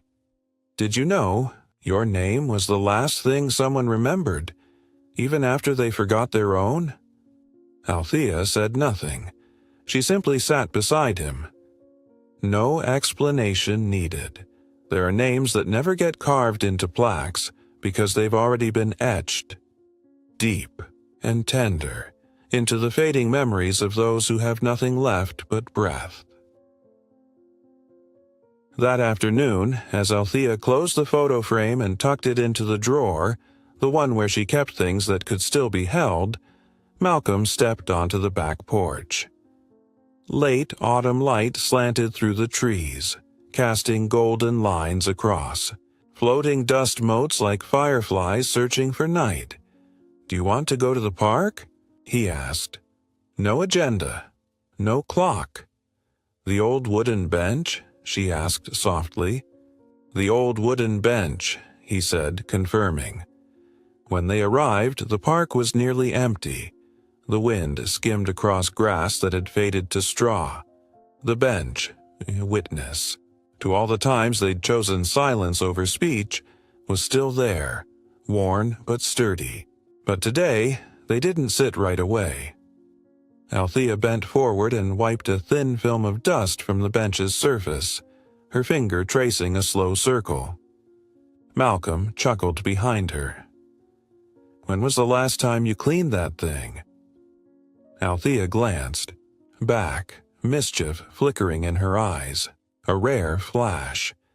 "The day you sat on what a bird generously left behind." And just like that, a laugh escaped. Gentle, honest, surprising. Not loud, but enough for them to look at each other like two people realizing, for the first time in a long while, we still remember how to do this. Malcolm sat first, patting the space beside him. Althea joined, the wind teasing silver strands across her cheek like the faint handwriting of time. But her eyes shone, the same brightness that had first caught his attention in the hospital hallway years ago. 95. A mobile clinic on the outskirts of Mexico. Dusty, sweltering. Malcolm, young, overly confident, had tried to give a welcoming speech in Cassette Learn Spanish. He meant to say, "We're here to help you." But what came out was, "We are here to cook you in salt water." Althea, handing out gauze, had choked on her sip of water, then burst out laughing under the blazing sun. The laughter spread, like wildfire through the clinic, even to the local doctors who didn't catch the full translation. Malcolm, face flushed with shame, could only stand there and laugh, too. "Now, remember your saltwater monologue?" Althea asked, her eyes dancing. "I still think you let me fail just for fun," Malcolm replied. "You did fine all by yourself." This time, the laughter came louder, freer, the kind that didn't have to be earned, and when it faded, they didn't feel empty, only lighter.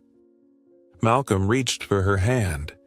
Not tight, not trembling, just there, like it used to be. "I forgot what your laugh sounded like," he said quietly, "and I thought we'd never find a reason to laugh together." "Again," she replied. The breeze kept blowing. A few dry leaves swept past their shoes, dust catching on the soles.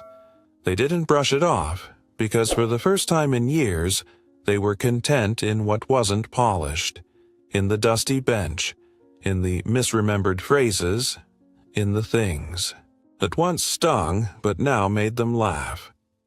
As the sun dipped behind the trees, Malcolm rose and held out his hand. Ready to head home, Althea took it. No words needed, and together they walked away, carrying a kind of laughter no journal ever recorded, but the kind that quietly closes old cracks. Some laughs don't echo loudly, but they lighten the heart enough to make you want to stay just a little longer under the fading sun. A week after that dusty bench and their laughter under the turning leaves, while Althea was out in the garden watering the ferns, Malcolm stood in front of their bedroom mirror, buttoning his shirt. He hadn't taken this much care choosing an outfit in years, not for style, not for appearances, but for something else entirely, something solemn, something long overdue. That afternoon, the community health center where he and Althea had once volunteered would be hosting a small ceremony, an appreciation event for longtime staff and volunteers who had made a difference. Malcolm had been invited to speak. A common thing, routine, but today he wasn't going to represent a foundation or a title. Today, he was there to recognize someone who had never once asked to be recognized. A week earlier, Malcolm had returned to the center alone. He stood before the Wall of Honor, a polished panel of dark wood etched with names of donors, founding doctors, distinguished partners. Their names gleamed, lit from above by brass sconces, polished every month with reverence. His name was there. Dr. Malcolm Harris. Visionary. Founder. Bright. Unmissable. But for the first time, all he saw was the space beside it, wide and blank, as a silence too long endured. Because next to him, through all those years, was a woman who had no name on any wall, not in the annual reports, not in photo ops, not in ceremony scripts, only in the memories of the sick. In the quiet awe of nervous interns, and in every steaming mug of ginger tea that appeared beside his bed after a sleepless night. He walked into the director's office. "I'd like to request an addition to the wall," he said. His voice didn't tremble, but it carried weight. The administrator raised an eyebrow, reaching for her logbook. "That usually takes a few months. We have clear donation thresholds and vetting." "She didn't give money," Malcolm said. "She gave time, decades of it, in silence, with hands that steadied the dying, with presence that never asked to be remembered." He set a sheet of paper on the table. On it, in careful script, Althea Harris, healer in silence, the hands that stayed. On the day of the event, Althea came as a guest. She suspected nothing. Accustomed to community gatherings with symbolic gifts, paper certificates, polite applause. She wore a soft cream cardigan and carried her old canvas bag. Inside were a few cough drops, some vitamins, and extra ointments, for patients who might ask. Malcolm had prepared a speech, but it wasn't about him. The small community hall glowed in amber light. Folding chairs formed a loose half circle. A plain table stood beneath a velvet green curtain.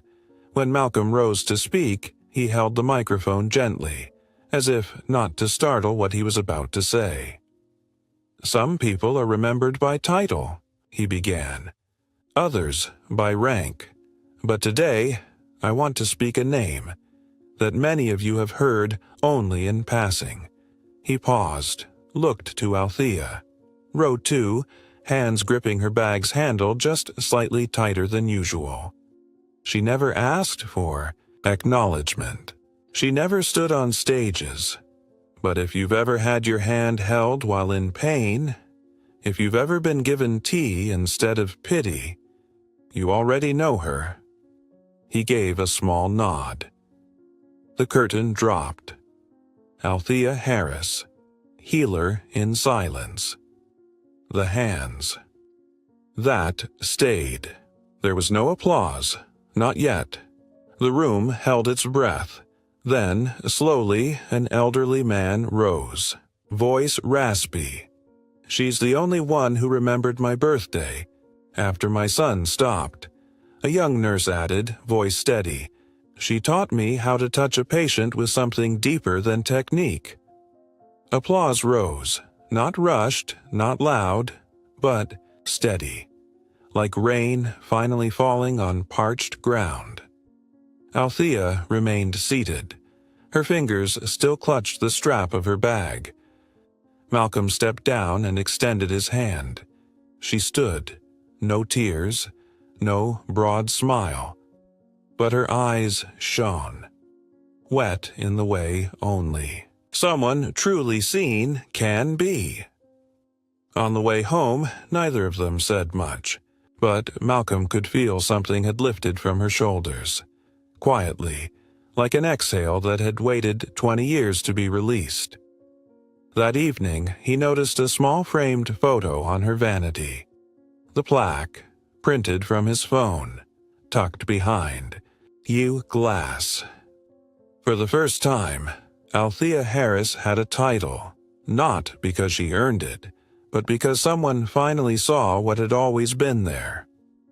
The truly remarkable are not those who seek the spotlight, but those who leave a quiet glow in every life they pass through. That night, after the ceremony, the house settled into a hush as soft as velvet drawn across the surface of memory. Neither of them spoke after dinner. Malcolm washed the dishes. Althea folded the napkins and hung them on the rack, just as she always had. But he knew something was waiting. Not an argument, not a plea for forgiveness, just something that no longer wanted to stay hidden. The moon had risen high, casting a pale slant of light across their bedroom curtains. Malcolm was changing his shirt when he saw her standing by the old drawer, the one where she kept papers, photos, and the kind of objects no one else in the world would know how to name. She opened the bottom drawer, the one that stuck slightly, at the corners. She pulled out a yellowed envelope, its edges soft with time. There was no name on it, no date. She crossed the room and laid it gently on the table beside his stack of books. "I almost burned it once," she said without looking at him. Malcolm turned toward the envelope. Something swelled in his chest. Not fear, but the quiet awe of recognizing a part of himself he had never dared to face. "But I didn't," she said. "I was waiting for the day you'd be still enough to read it without defending yourself." He didn't answer, just pulled a chair beside the table and sat. Althea settled in across from him, shoulder to shoulder, close enough that their breaths touched without needing words. He opened the letter. His hands trembled. The paper was thin. The handwriting, hers, deliberate, familiar, but younger, softer, laced with more hope than he remembered ever deserving. "Malcolm, I'm writing this on a morning after you left again. The third time this month without saying goodbye. I don't blame you. I'm starting to feel more like part of the house than part of you. I miss you, but not the you who sits at the table. I miss the one who looked for me during night shifts, the one who once tied my hair with the drawstring from his scrub top because I forgot my clip. Those things, they've slipped from your white coat like spare change. I don't know if I'll ever give you this letter. Maybe not. I just need to say it once, so my heart doesn't go mute." Malcolm paused, the paper quivering between his fingers. He placed it gently on the table, the words echoing in his chest like something he might have written himself, if only he'd known how. He turned to Althea. She was staring at her hands, laced tightly together in her lap. "I didn't know," he said, "that you'd been that alone."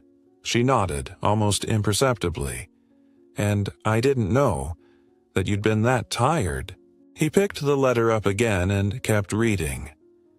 "If one day you touch me again, not out of habit but from feeling, I hope this letter still exists. So you'll know. Loving someone doesn't mean saying it every day, but silence for too long becomes its own kind of rejection.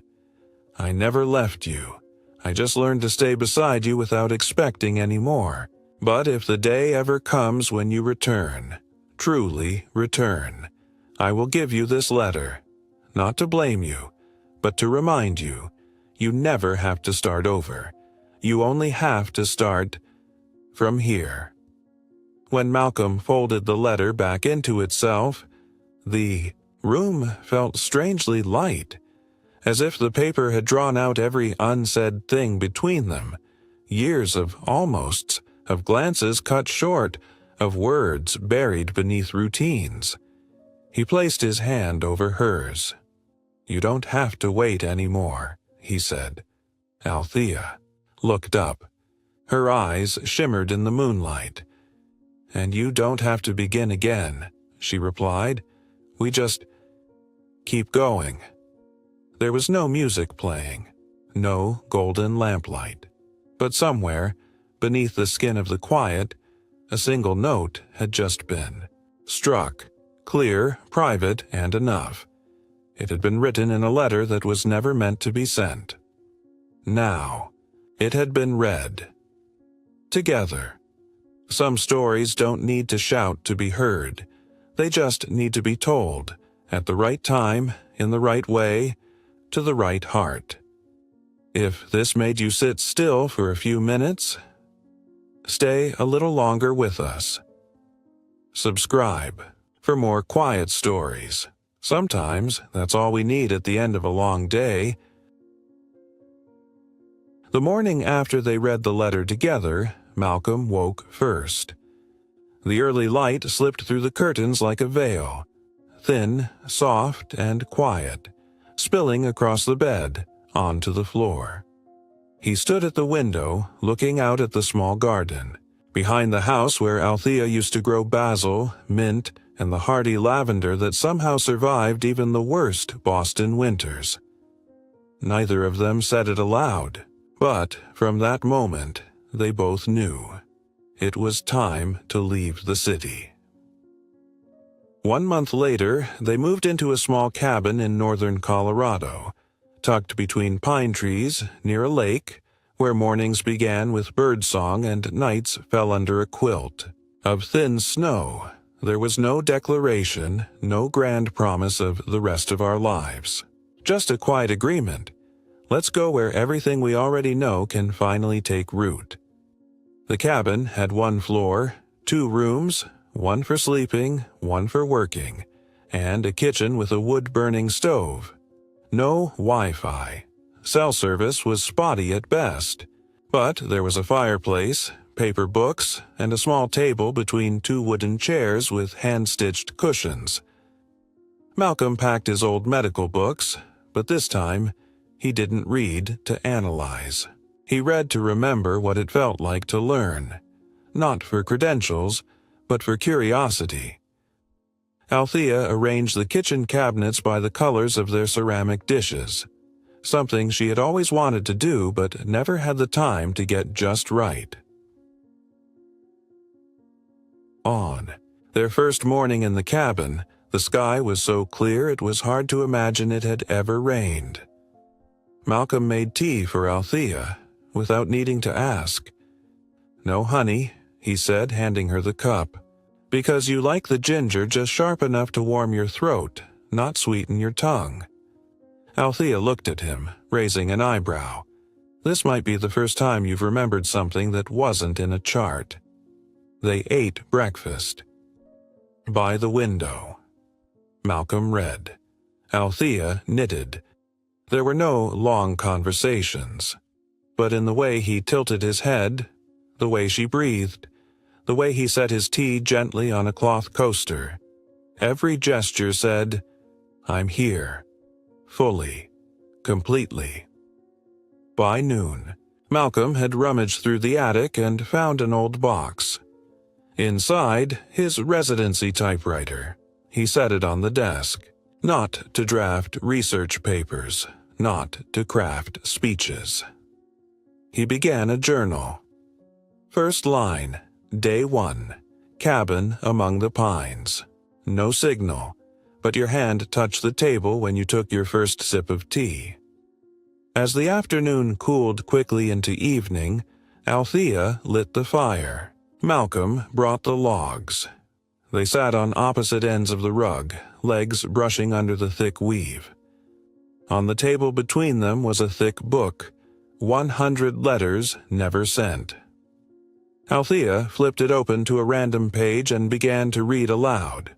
Her voice was low and unembellished, but the words soaked into the wooden walls, breathing into the silence around them. Malcolm didn't interrupt. He only nodded now and then, tilting his head as though listening to a song he hadn't heard since youth, but could finally understand. By the 10th letter, Althea stopped. Not from fatigue, but because she noticed Malcolm had leaned back, eyes closed, head resting gently on the curve of the chair. He wasn't asleep, just breathing, and she knew. This was the first time he had rested in silence, without needing to mute the sound of incoming messages. The fire crackled, the tea stayed warm, and love, the kind that had been buried under schedules, duties, and unnamed exhaustion, lay between them now. Whole, undemanding, unspoken.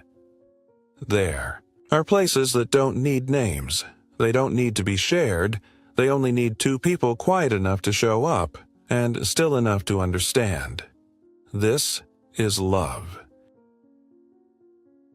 Wednesday morning. The sky so clear it felt borrowed. Clouds hung like a sheer veil suspended between the forest and the heavens. In the wooden cabin tucked among pines, love had stopped needing a name. It had become something quieter, something that stayed. Malcolm woke first, for the third time that week. He moved gently, padded down to the kitchen, lit the stove, and reached for the earthenware jar of tea leaves Althea had brought back from Mexico a decade ago. The one he'd once assumed was purely decorative. 3 slices of ginger, 2 minutes steep. No stirring, he murmured to himself, and smiled. Not because he got it right, but because he remembered. Althea woke to the sound of boiling water. No alarm. When she emerged, hair loosely tied, feet in wool socks, she saw the soft curl of steam rising from the glass kettle. "I thought I was supposed to wake up early today," she said. Malcolm didn't turn, just tilted his head. "I tried to win." They sat across from each other at the kitchen table. Tea swirled gently in the cups. A book rested between them. Letters to a Young Poet. Althea opened to page 34, skimmed with her eyes, then read aloud, "Be patient toward all that is unsolved in your heart." Malcolm closed his eyes, as if letting the line dissolve slowly on his tongue. "Rilke," he murmured. "I never used to understand him." "You don't have to understand everything," Althea replied. "Just leave space for what you don't understand, to keep living." They read like that every morning. One read, one made the tea. Sometimes they swapped roles. By midday, sunlight had spilled across the wooden table, turning the pages gold. A breeze whistled gently through the doorframe. Althea closed the book, looking toward the forest. "I used to think I'd never have a home," she said, rotating her teacup slowly. "Not just a place to live, but somewhere I wanted to live long." Malcolm didn't respond right away, but he knew she wasn't speaking of the forest or the wood stove or the quiet. She was speaking of now, of how the table didn't need polish, how the tea didn't need cinnamon to be just right. How they sat, not to hold each other together but to let themselves finally land. That afternoon, Malcolm pulled an old book from the shelf, The Art of Listening. Althea laughed. "When did you read that?" "Never," he said. "But the cover's nice." "That's how I picked you, remember?" He laughed, low and surprised. Outside, a squirrel paused on the railing, startled by the sudden joy. Malcolm turned to Althea, struck. How long had it been since he'd heard that sound in a space he could truly call home? It wasn't laughter born from jokes. It was the laughter of someone who'd finally put their bags down. That night they sat by the fire. No music, no television, just the glow of flame and the hush of wind brushing against the cabin's walls. Malcolm set down his book. "Have you noticed," he said, "that we don't have to do anything, and the day still passes?" Althea nodded. "That's how I know. I don't need to go looking for meaning, because we are the meaning. Love isn't something you find. It's what remains when you stop searching and start living true." 1 month after the first snowfall dusted the roof of the cabin, an envelope arrived. Heavy, cream-colored, bearing the seal of the National Health Council. Inside, an invitation. Malcolm had been nominated for the Lifetime Humanitarian Honor, the highest award in medicine for a life's work. He read the card 3 times, said nothing, then quietly placed it on the breakfast table beside Althea's tea. She read it once. No comment. "You're not accepting, are you?" she asked, half teasing, half testing. "I'm going," Malcolm said, "but not the old way." The night of the gala, they walked into the grand hall together. Malcolm wore a soft gray suit, a silk tie he tied himself. Althea wore a deep blue dress, not the kind she used to wear to these things. Not glamorous, but true, beautiful, unmistakably. Her, lights, music, cameras, the kind of reverent greetings that once fed Malcolm for decades. Now, he passed through them like a man walking through a familiar room already emptied of its furniture. "Ladies and gentlemen," the host announced, "tonight, we honor a man whose legacy shaped our field, Dr. Malcolm Harris." Applause rose like surf across the room. All eyes turned to him, just as they always had. Malcolm stepped onto the stage. The lights found him. The microphone waited. He stood still. 1 breath. 2. 30 years ago, he began, I stood on a stage.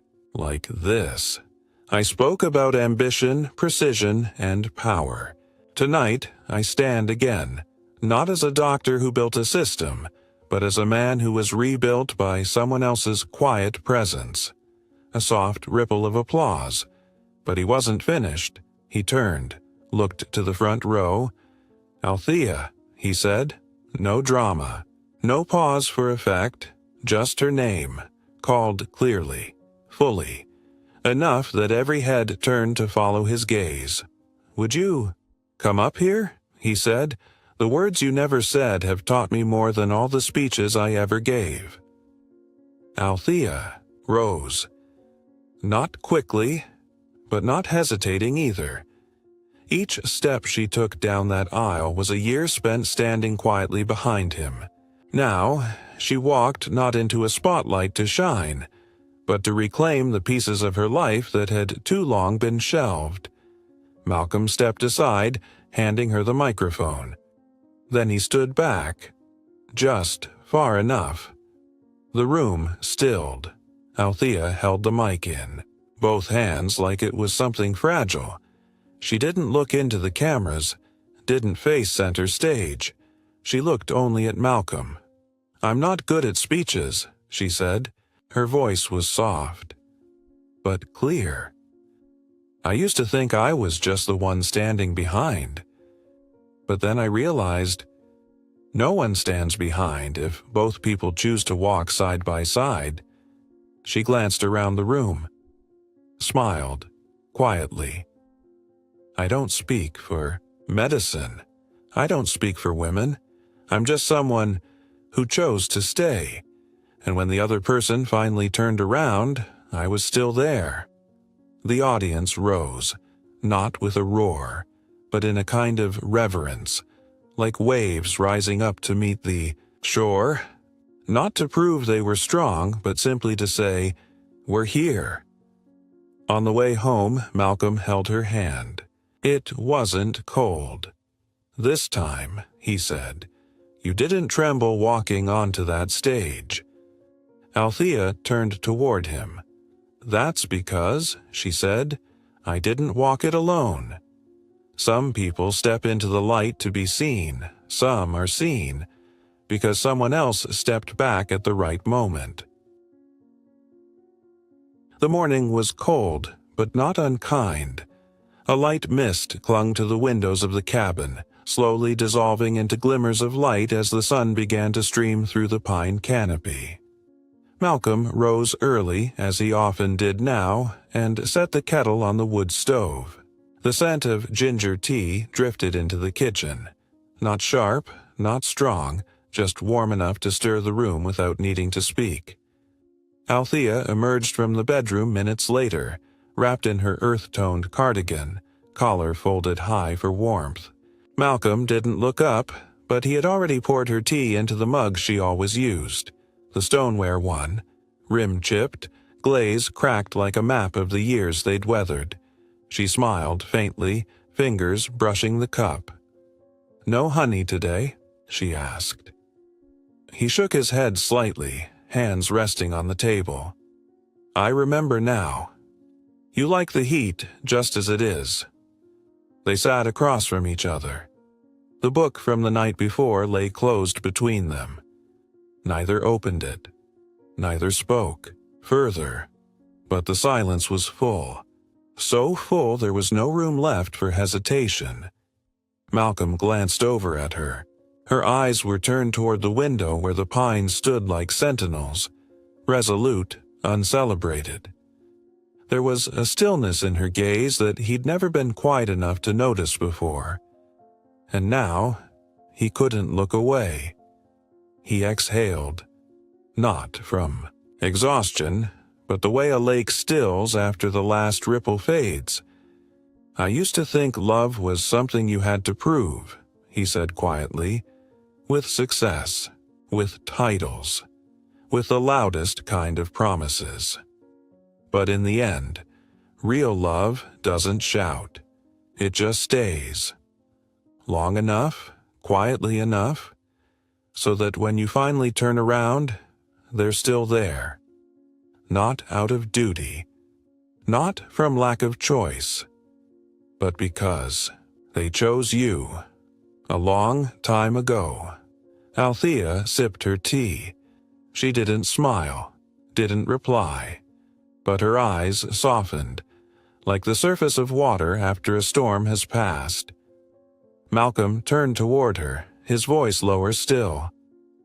"I spent too long learning. Something simple.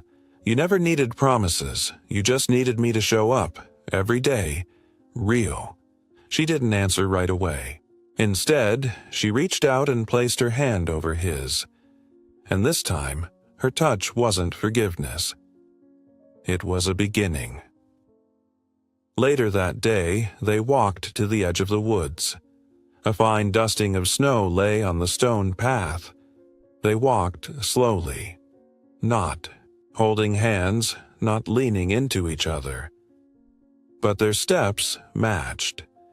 The kind of rhythm two people remember when the melody's been with them long enough to hum in silence. Under the pines, Althea stopped and tilted her face to the sky. Snowflakes settled softly in her hair. Malcolm stood beside her, watching. "Do you think love always needs to be spoken?" he asked, barely above a breath. She smiled gently, eyes still following the arc of the branches. "No," she said. "It just needs to stay." And they stood like that, not measuring time, not seeking closure. Just still. In a morning that was unremarkable to the world, but complete in its quiet truth. No more was said. No more needed doing. Because in the end, real love doesn't need proof, it just needs not to leave. Sometimes, love isn't loud, but when it stays, it speaks louder than anything ever said. Thank you for reaching the quiet end of this story. If any part of Malcolm and Althea's journey made you still inside, hold that. Maybe it's trying to speak to something you've also tried not to hear. Tell us in the comments, what part of their story stayed with you the longest, and if your heart has ever been as quiet as Althea's, or as late to arrive as Malcolm's. Like and subscribe, so we can keep telling each other stories that don't shout but know how to stay.